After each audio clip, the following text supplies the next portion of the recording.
In the first part here, we're asked to describe how the graph of x is equal to the function of y is related to the y is equal to the function of x.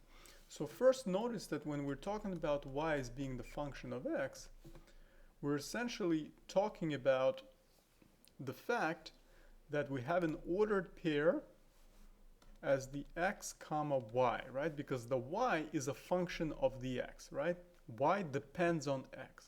However, when we're talking about x is equal to the function of the y, we're talking about an ordered pair such that the x depends on the y, right? So that means the y is going to be the independent variable and the x will be the dependent variable based on the setup here, the order, right? So we're talking about these two ordered pairs now, in which one switches places with the other. As you can see in the second example, in the second ordered pair, the y gets the x's place and the x gets the y's place, right? So that talks about the fact that they are indeed one is going to be an inverse function of the other, right? So one is an inverse function of the other,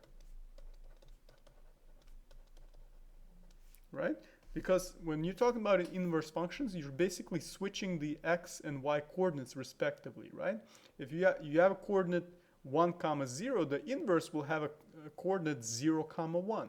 And there's one more thing to this, right? There's one more property to this. When it comes to inverse functions, these two, so we can say two graphs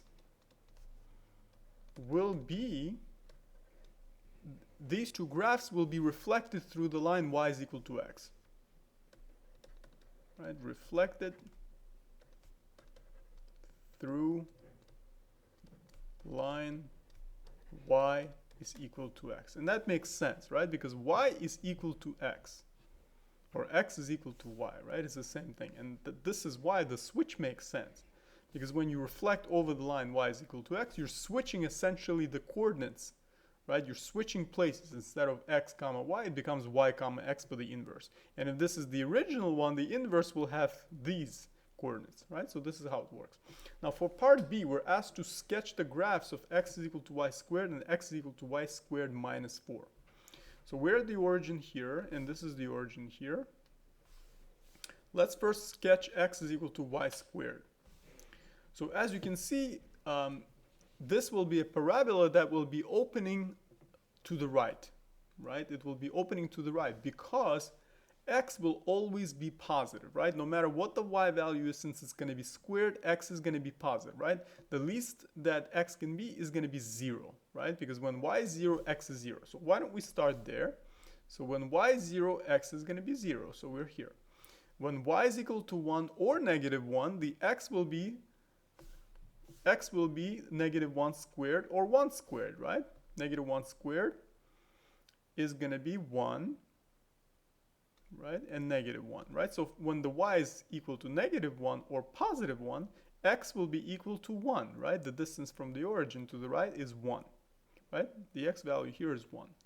So we can say 1, 1,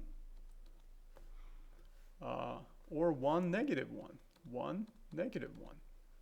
Okay. Now the next one, when y is equal to 2 or negative 2, x will be equal to 4, right? Because 2 squared is 4 and negative 2 squared is also 4. Right? So let's find 2 for the y. The 2 for the y is this, is going to be this horizontal line. And the x value will be 4, so we have to count 4 to the right from the y-axis. 1, 2, 3, 4. And also the same thing for the negative 2y value. On this horizontal line, we count 4 units to the right to get to the x value of 4. 1, 2, 3, 4.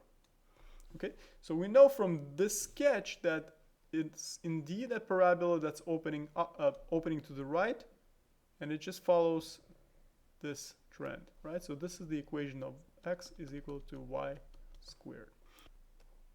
Now in the second equation here, x is equal to this, the absolute value y squared minus 4. You have to investigate again. So plotting letting y be equal to 0, let's see what happens. When y is equal to 0, we'll have 0 minus 4. Absolute value of minus 4 is going to be 4, right? Absolute value can only be 0 or positive, right? So absolute value of minus 4 is the negative of negative 4, which makes it 4, right? We know that. So that means when y is equal to 0, x is equal to 4, right? So we can go ahead. Y is equal to 0 at the x-axis, right? So we count 4 units to the right. 1, 2, 3, 4. So we know that's a point. The next one, when y is equal to 1 or negative 1, we will have 1 minus 4, right?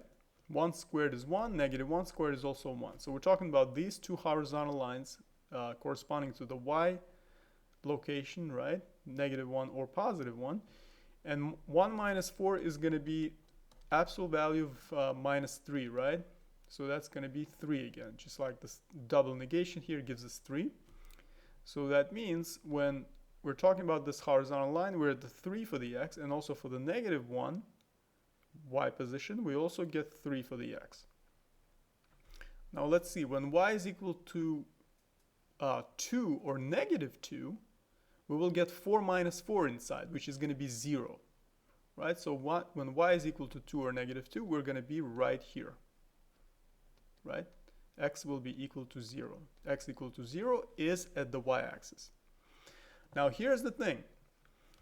Even when y is greater than 2, let's say 3, right?